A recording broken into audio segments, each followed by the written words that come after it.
You are now listening to the Hexgrid Heroes Podcast Network. For sci-fi, Pokemon, high fantasy, or horror, check us out wherever you get podcasts and online at hexgridheroes.com.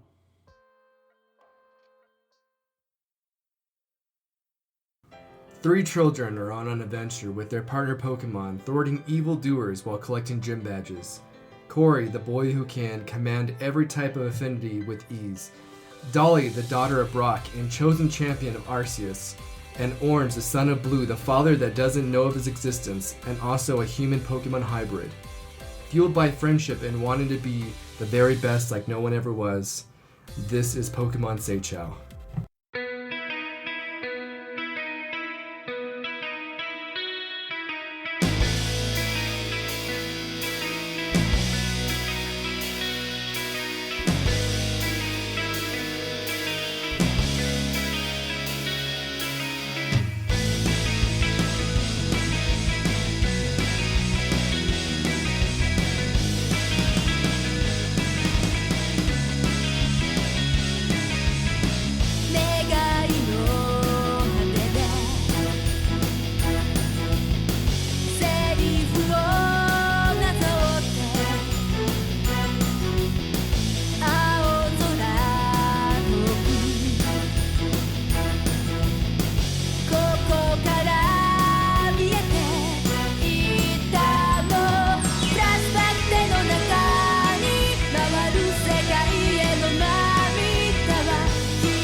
Surge, Misty, Dolly, Sarah, and Vixen Wedge have walked up the stairs and they see that Orange is in a battle with this bald guy with a leather jacket with the, rugged stubble beard going on.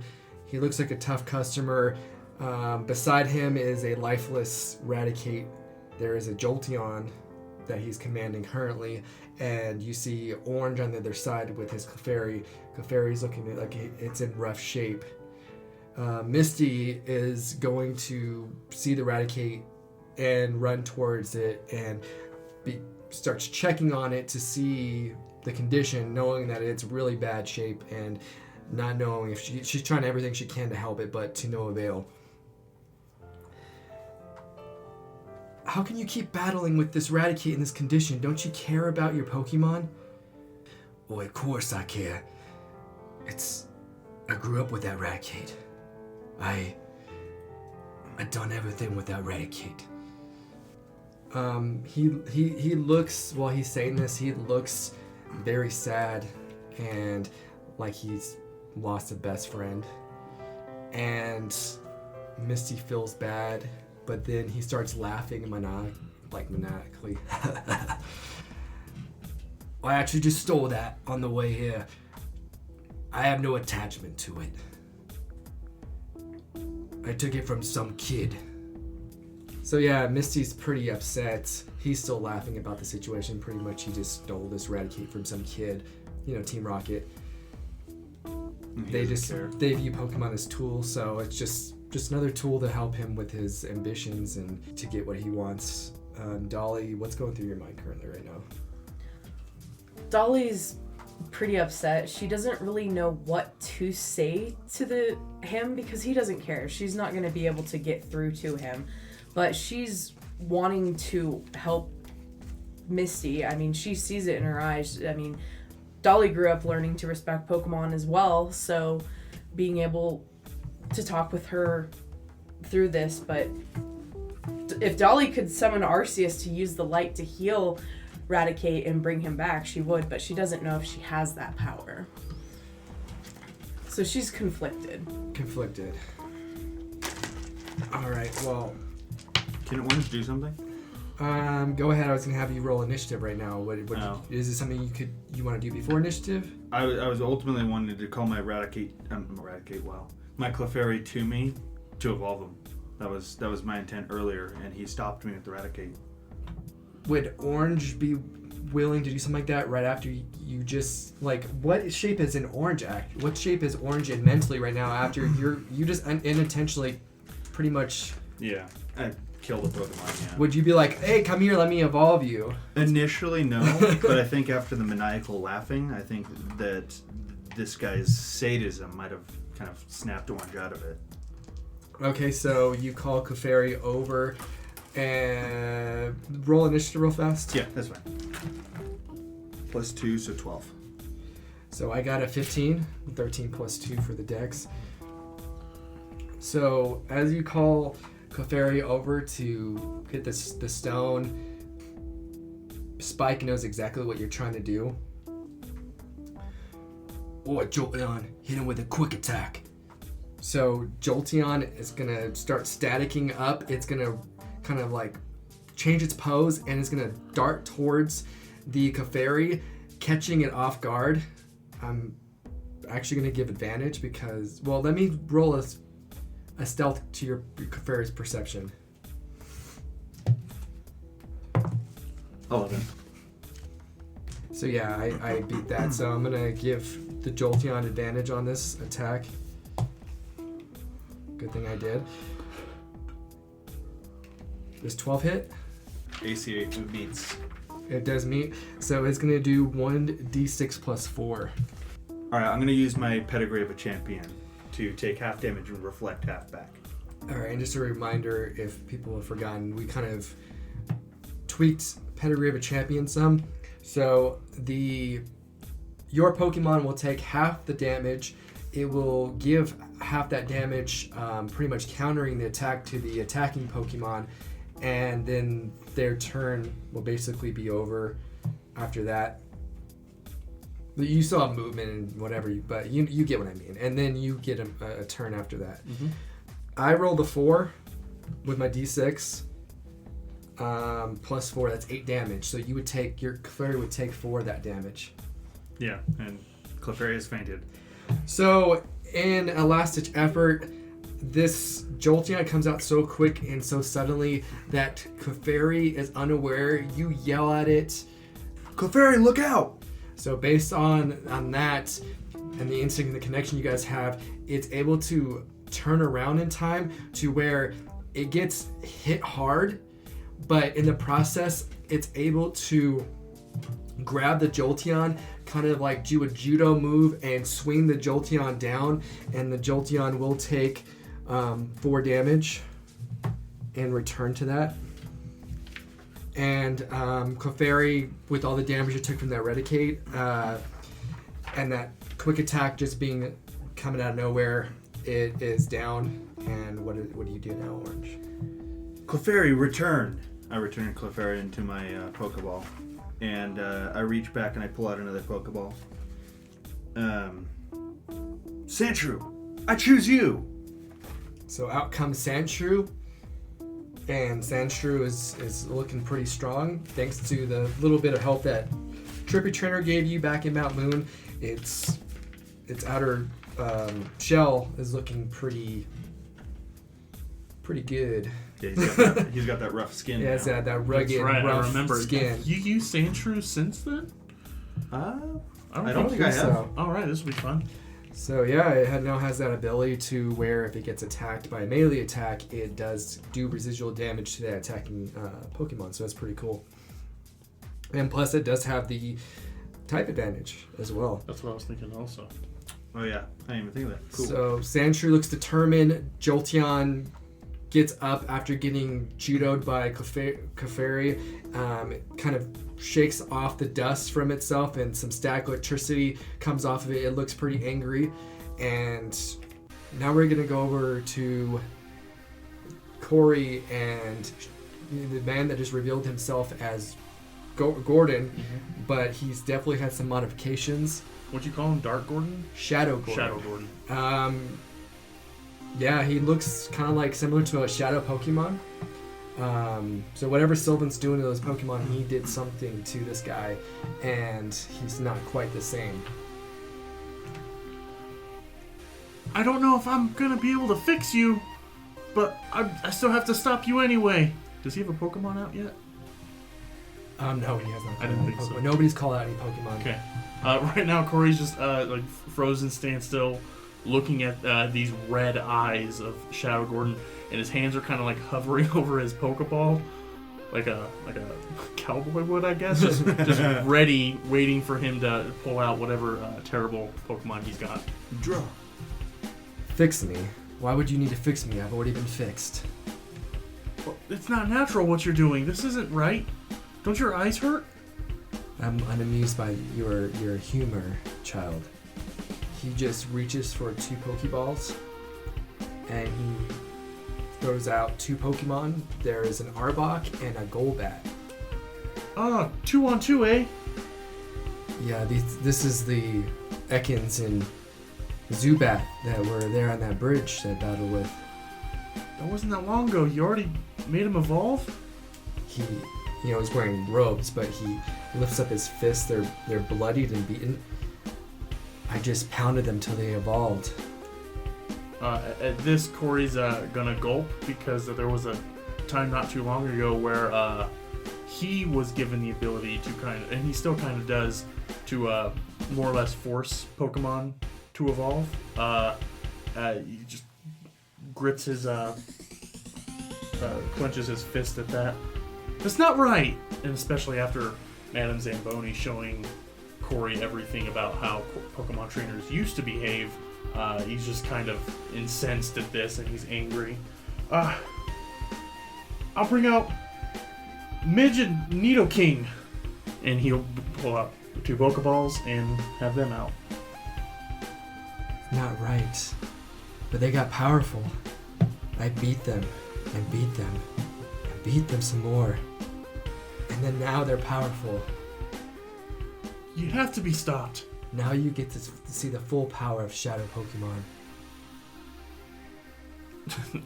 At that, Kory's just, I fought the King of Ghosts. Determined now, he's just gritting his teeth. Alright, so we'll roll initiative. Okay. It's going to be a 2-on-2 battle. Mm-hmm. Okay, so I'm going to say what they are, and then I'm going to do an immediate action. Okay. Midge got 14. Midge 14. And Nidoking is 12. And I know you had a higher initiative, but I'm going to use Midge's quick attack to bypass the higher initiative and get the attack off first, like we discussed before. Yeah, definitely. Cool. You do get, it's a priority move. So Golbat would be first, Midge would be second, Nidoking would be third. Arbok is pulling up the rear and fourth. Because Midge wants to do a quick attack, you're going to go before Golbat, but then you'll have to wait again the next turn for your turn. Mm-hmm. You get what Yep. it means, because he's using a priority move. Mm-hmm. So go ahead. Okay, Midge, before they can get us, quick attack that Golbat. And I'm just gonna swoop and just peck out with this quick attack. Ooh, 11 to hit. No, so you try to get that quick advantage with, you tell Midge quick attack, but the Golbat is able to just fly a little bit higher and avoid it. So before Golbat goes, just a reminder with the Shadow Pokemon, they have the bright red eyes, the dark shadowy aura, and they just act mindlessly. They're not like a normal Pokemon, and they're very aggressive, more aggressive than usual Pokemon. Feral. Yeah, like very, very wild, untamed, like something's off with them. Golbat, retaliate with a gust attack. I need you to make a DC save. Okay. Ooh, no matter what it is. Tell me which one it is. Maybe it's... Actually, no, there's no... It's a 14. Yeah, no. So, it's going to be 3d6. Okay. You're taking all of it. So 4, 5, 7 damage, and you're going to be knocked prone. Okay. So Midge missing with that quick attack. He tells Golbat to hit it with a gust attack. It starts flapping its wings violently. Midge is caught off guard and it gets this big wind, takes it, and it crashes down to the ground pretty hard. And right now it is in the ground. Now it is Nidoking's turn. Okay. Oh no, Midge! I can't hold back this time. I'm going to enact my rainbow affinity. So yeah, these bright, all the colors of all the affinities, poison, ground, everything you can imagine, you just light up like a rainbow. Mm-hmm. And to this, you see a reaction from Gordon. He looks very confused, but then he kind of gets back into what he was doing. So, am I just surrounded by these lights?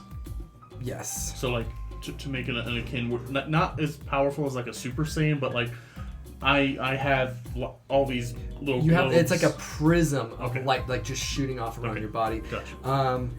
Then it will go from all the colors to purple and brown for the poison and ground, and then also a white light for normal types will too. So you're surrounded by 3 different types right now. Bathed in this light, Nidoking, Mega Punch, and he's gonna stomp over and just sucker punch this Arbok. You want it like within 5 feet? Yeah. Okay. Oh, that may hit. 18. It does hit, yes. Okay. For 3d8. 12, 14, 16 points of damage with my affinity. I get a +2 to damage. 16 points of damage. 16 points of damage. So Nidoking rushes up on this Arbok and just punches it right in the face with a super powered up punch that you learned from the punching master not too far back when you left Mount Moon. And this rocks Arbok. If it had been a normal Arbok, it probably would have, been wincing in pain, showing some kind of, pain, but it just acts the same. This is just one more punch it's gotten. Exactly. It's used to it by this time. Yep. And now it is Arbok's turn. Arbok, make these things scared of you. Use your intimidate attack. So each creature of Arbok's choice within 60 feet, which is both of yours, have to make DC wisdom saves. Oh wow, 216. So that is 17 and 18. They both save. Okay. Convenient. Yes. So this Cobra Pokemon, it straightens itself out. It flares out its hood, and it's trying to look as menacing as possible. The dark aura intensifies, but Nidoking, it's a monster. It's not scared, and Midge is currently face down in the dirt, so it probably doesn't see it. Mm-hmm. It's gonna fail, and it's gonna go back to top of the round. Are you doing quick attack again, or No? Okay, so it's gonna be Golbat's turn. Now that gust attack is recharged, so I'm gonna roll to recharge. I don't get it. Mm-hmm. Golbat, supersonic that Nidoking. So I need another DC save. Yep. Whatever it is, I failed. So you had to get a 14. Yep. On a fail, you take 1d6 damage. Okay. And disadvantage on next roll. Do I take damage reduction? Because I'm using my affinity? Supersonic would not be a melee attack. Okay. It's Oh, that's right. It's melee attacks. Gotcha. yeah, it's Physical. only Yeah, physical. I wouldn't have resistance to the... Yeah, this isn't my bad. Gotcha. So, yeah, these shock waves pretty much come down and hit Nidoking. It barely does any damage to it, really. How much? 1 damage. But it's enough to shake it mentally, where it's going to have disadvantage on its next attack. Okay. Midge's turn. Okay, Midge, fly up and give that Golbat a wing attack. So it's going to take half of her movement to get up from prone, so she's up in the air. I'm going to have a wing attack go.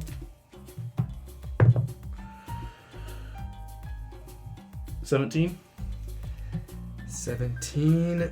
And you're aiming this at which one? Golbat. Golbat. It does hit. Okay. So Something I noticed, because when you have Shadow Pokemon, it is supposed to be an affinity, basically. Mhm. So that 16 damage you did should have been halved. Okay. So it should have been 8 8, damage. yep. So let me correct that for the Arbok, for that Mega Punch. So that's 30. We're correcting this. Sorry, guys. 32 damage. Not 32. 8 damage instead of the 16. So Gotcha. go ahead. Let's go on as usual. Yep. 5 plus 4, 9 plus 2, 11 points of damage To the Golbat. to the Golbat. And that's physical, so halved. 5. So I do 5 damage. And so Midge shoots out from the ground, retaliates with that wing attack to the Golbat. And again, it doesn't really show a wince or any kind of pain. And now it is Nidoking's turn. Okay, first up, I'm going to try and recharge the Mega Punch. I did not. Oh, you know what? Oh no, it didn't hit me with physical. I am going to Nidoking, thrash that Arbok. So I need a Dex save. Okay. So that's a nat 18. Okay. Yeah. Yep, it saves. 18 was the DC anyway. So dang. It's all right, Nidoking. We'll get him next time. What does Thrash do? It doesn't do any damage at all. It's not... DC Thrash, DC 18 Dex, or take 3d6, then move half speed. Oh, so it's not a half damage. It's like Nope. you miss. Yep. Okay, wow. All right. So now it's Arbok's turn. He's gonna have his Arbok multi-attack. So Okay.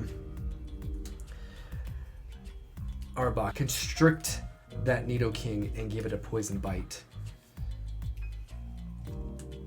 So to constrict, it's gonna be DC 17 strength save. Got it. Whoa. All right, so you'll take half of this damage. Okay. 2d6, so 4 damage. Would I take half again? You would take half because it's physical, so 2. 2. Also, you take 7 points of damage because Nidoking has poison point, the barbs on its body. Oh, I'm gonna say Arbok would take half because it's a poison Yes. type as well. Yep. Just more of the spiky Mhm. of the body does it. Now it's wrapped around you, but it's not. You're not constricted. Mhm. You're not, trapped. Mhm. But it's gonna sink its teeth into Nidoking. I got a nat 19. Yep. I do need you to make a DC save. It's a lot of DC saves with these poison types. Yep. Constitution? Yes. 19. So you do save. Mm-hmm.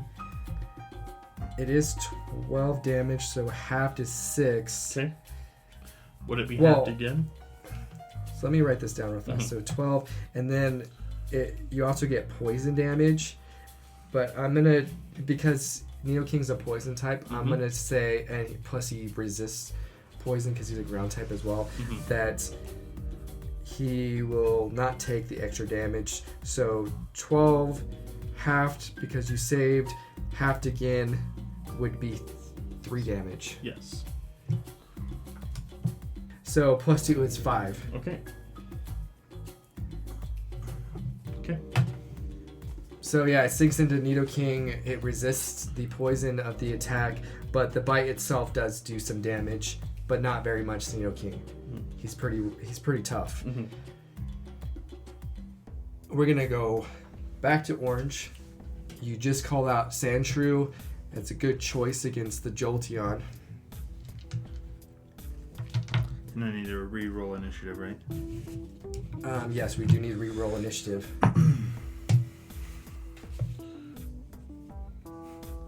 5. Yeah, the Jolteon is gonna go first, and then the Sandshrew. Jolteon, Try giving a bot attack. So it's actually going to move up to you, and it's going to use a bite attack on you. And nat 20 Goodness. is going to be 1d6 plus 2, 5, double 10 damage to Sandshrew. No, it is also resistant, right? Oh, no, it's bite. It's He does not have an affinity going. oh, Yeah. Neither I know one of that. them I have know that. that's right. I go. forget. I don't I know forget. about Your affinity. affinity is very restrictive. Yes. And deadly. Yeah. Jolteon is going to take 1d4 of damage because of Sandshrews' rough skin. 4. The Jolteon's teeth are really sharp. Sandshrew probably wasn't expecting it to be able to actually bite it to where it would hurt, but Sandshrew gets the residuals of the hard, rough skin of the Sandshrew, and it does do some damage to it. And it kind of winces for a second, but it kind of collects itself. And Sandshrew is looking to you for some kind of advice. All right, Sandshrew. I want you to use a scratch attack against that Jolteon.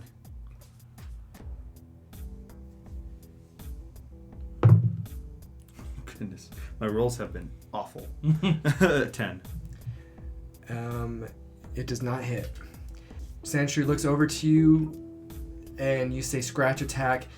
It tries to go and scratch, but the Jolteon's super fast, so it's there 1 second, fades out, comes back to the other side. Your chances of beating me are about as good as that rat kid over there.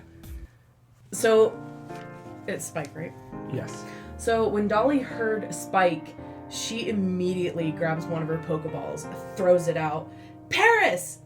Fun guy! Let's go! What's this, a bug? Yeah, and it's about to bug the heck out of you. And so there is a deadlock now between a Jolteon, a Sandshrew, and Paris.